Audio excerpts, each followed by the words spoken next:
നമസ്കാരം. തിരുവനന്തപുരം വഴുതക്കാട്ടുള്ള വനംവകുപ്പ് ആസ്ഥാനത്ത് വന്യമൃഗശല്യം ഏണിയും പാമ്പുമാണ് ഇവിടെയെല്ലാം നിയന്ത്രിക്കുന്നത്. ഇതിന് പിന്നിൽ ഹണി ട്രാപ്പ് മാഫിയാണെന്നാണ് ആരോപണം. പോലീസിലെ ഇന്റലിജൻസ് അടക്കം ഈ വിവരം കണ്ടെത്തിയിട്ടുണ്ട്. മുഖ്യമന്ത്രി പിണറായി വിജയനും കാര്യങ്ങൾ ബോധ്യപ്പെടുത്തി. സെക്രട്ടേറിയറ്റിലെ 3 വനംവകുപ്പ് പ്രധാനികൾ സംഭവത്തിൽ കുടുങ്ങിയെന്നാണ് സംശയം. നിയമസഭാക്കാരനും തൃശൂർകാരനും പിന്നെ ഒരു കോഴിക്കോടുകാരനും. ഈ 3 പേർക്കുമെതിരെ മുഖ്യമന്ത്രിക്ക് മുന്നിൽ റിപ്പോർട്ട് എത്തിയെന്നാണ് സൂചന. ഇവരെയെല്ലാം കൊല്ലത്ത് നിന്ന് മടങ്ങിയെത്തിയ ശേഷം താക്കോൽ സ്ഥാനങ്ങളിൽ നിന്നും മാറ്റുമെന്നാണ് റിപ്പോർട്ട്. അതീവ കുത്തഴിഞ്ഞ അവസ്ഥയിലാണ് വനംവകുപ്പ് എന്ന് മുഖ്യമന്ത്രിയും തിരിച്ചറിയുന്നുണ്ട്. പോലീസ് ഇന്റലിജൻസ് വിശദ അന്വേഷണം ഇക്കാര്യത്തിൽ തുടരുകയാണ്. 2ാം പിണറായി സർക്കാർ അധികാരത്തിൽ വന്നതിനു ശേഷം അഴിമതി ആരോപണം ഉയർന്നതിനെ തുടർന്ന് സ്ഥലം മാറ്റിയ ഓഫീസറെ വെറും 2 ആഴ്ചയ്ക്കുള്ളിൽ ആരോപണം ഉയർന്ന തസ്തികയിലേക്ക് തന്നെ വീണ്ടും നിയമിച്ച വനംവകുപ്പിന്റെ വിചിത്ര ഉത്തരവ് ഏറെ ചർച്ചയായിരുന്നു. ഉദ്യോഗസ്ഥനെതിരെ വിജിലൻസ് അന്വേഷണം നടക്കുന്നതിനിടയിലാണ് അന്ന് ഇയാളെ വീണ്ടും പഴയ തസ്തികയിൽ തന്നെ നിയമിച്ചുകൊണ്ട് ഉത്തരവിറങ്ങിയത്. മരമിൽ ഉടമകളിൽ നിന്നും കൈക്കൂലി വാങ്ങി എന്നതുൾപ്പെടെയുള്ള ഗുരുതരമായ ആരോപണങ്ങൾ ഉയർന്നതിനെ തുടർന്നാണ് ഇയാൾക്കെതിരെ വിജിലൻസ് അന്വേഷണം പ്രഖ്യാപിച്ചത്. ആരോപണം ഉയർന്നതിന് പിന്നാലെ സ്ഥലം മാറ്റി. പക്ഷേ വിചിത്ര ഉത്തരവിലൂടെ ഇയാൾ സ്ഥലത്ത് തിരിച്ചെത്തി. ഇതിന് സമാനമായി നിരവധി ആരോപണങ്ങളുണ്ടായി. ആഴ്ചകൾക്ക് മുമ്പ് അധ്യാപകനെ ഈ ഫോറസ്റ്റ് റേഞ്ച് ഓഫീസർ മർദ്ദിച്ചതായി പരാതിയുമെത്തി. കാറിൽ കോഴിക്കോട് നിന്ന് വരികയായിരുന്നു അധ്യാപകൻ. ഇതിനിടയിൽ മയിലങ്ങാട്ട് വനത്തിനടുത്ത് വെച്ച് ഒരാൾ കാറിൽ കൈ കാണിച്ചു. അയാൾ യൂണിഫോമിലല്ലായിരുന്നു. അതിനാൽ തന്നെ താൻ വണ്ടി നിർത്തിയില്ലെന്ന് അധ്യാപകൻ പറയുന്നു. തുടർന്ന് റേഞ്ച് ഓഫീസിന് മുന്നിലെത്തിയപ്പോൾ യൂണിഫോമിലുള്ള ഒരാൾ കാർ തടഞ്ഞു. കുറച്ചു സമയത്തിനകം ഇയാളും അവിടെ എത്തി. വാക്കുതർക്കമുണ്ടാവുകയും മർദ്ദിക്കുകയും അസഭ്യം പറയുകയും ചെയ്തുവെന്നായിരുന്നു പരാതി. മാധ്യമങ്ങളടക്കം ഈ ക്രൂരത റിപ്പോർട്ട് ചെയ്തിട്ടും ഒരു ചുക്കും ഉണ്ടായില്ല. ഇയാൾക്കെതിരെയാണ് വനം വകുപ്പിലെ മുതിർന്ന IFSകാർ പോലും പരാതി പറയാൻ ഇടമില്ലാതെ ഓടുന്നത്. ഇതിനു പിന്നിൽ ഹണി ട്രാപ്പ് ഉണ്ടെന്നാണ് ആക്ഷേപം. ഈ ഉദ്യോഗസ്ഥനൊപ്പം പാമ്പായി ഒരു വനിതാ ജീവനക്കാരിയുമുണ്ട്. ഈ ജീവനക്കാരിയാണ് തൂർപ്പുചീട്ട്. മാധ്യമ ശ്രദ്ധ ഏറെ കിട്ടുന്ന തരത്തിൽ ഇടപെടൽ നടത്തിയ ഈ ഉദ്യോഗസ്ഥയ്ക്കെതിരെ മുമ്പ് വനംവകുപ്പിൽ ഊമക്കത്ത് പ്രചരിച്ചിരുന്നു.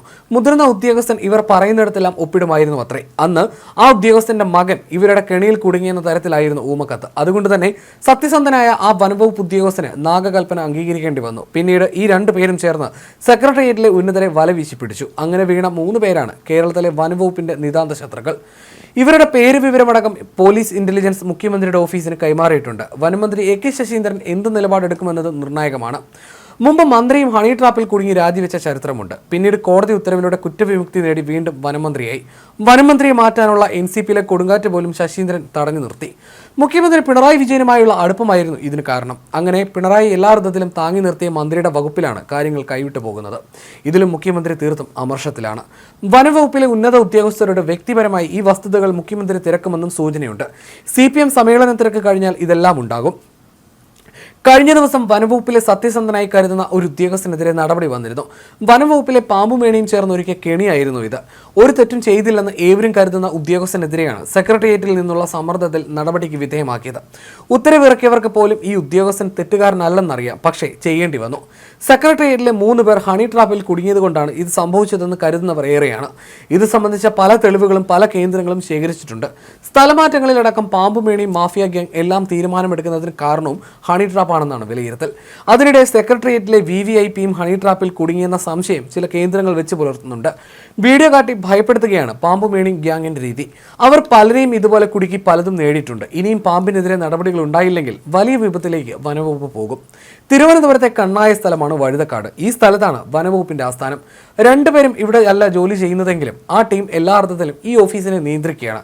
അതുകൊണ്ട് കൂടിയാണ് വനംവകുപ്പ് ആസ്ഥാനത്ത് വന്യമൃഗശല്യം രൂക്ഷമെന്ന ക്യാമ്പയിൻ മുതിർന്ന ഉദ്യോഗസ്ഥർക്കടക്കം നടത്തേണ്ടി വരുന്നത്. എല്ലാവരുടെയും പ്രതീക്ഷ മുഖ്യമന്ത്രിയിൽ മാത്രമാണ്. ഫോറസ്റ്റ് ഓഫീസിൽ നിയമന ഉത്തരവില്ലാതെ എത്തി കസേര കയ്യേറിയതടക്കം നിരവധി പരാതികൾ വനംവകുപ്പിലെ അട്ടിമറി മാഫിയക്കെതിരെ ഉയർന്നിരുന്നു. ഓഫീസിൽ അതിക്രമിച്ചു കയറി മണിക്കൂറുകളോളം ഡ്യൂട്ടി തടസ്സപ്പെടുത്തിയെന്ന പരാതി കേസാവുകയും ചെയ്തു. സസ്പെൻഷൻ റദ്ദാക്കിയെന്ന പേരിൽ ഓഫീസിലെത്തി കസേര കയ്യേറിയത് ഗുരുതര അച്ചടക്ക ലംഘനമാണെന്ന് വനംവകുപ്പ് അധികൃതർ വ്യക്തമാക്കിയിരുന്നു. വനം മേധാവിക്ക് റിപ്പോർട്ട് നൽകുമെന്ന് DFOയും അറിയിച്ചു. പക്ഷേ ഇതൊന്നും നടപടികളിലേക്ക് എത്തിയില്ല. കാരണം പാമ്പുമേണിയും ഗ്യാങ് സെക്രട്ടേറിയറ്റിൽ ഏണിയും പാമ്പും കളിക്കാൻ ആഗ്രഹിച്ചവരെ വളച്ചു വീഴ്ത്തുകയായിരുന്നു. അതുകൊണ്ട് തന്നെ അവർ തീരുമാനിക്കുന്നത് മാത്രമാണ് വനംവകുപ്പിൽ നടന്നിരുന്നത്.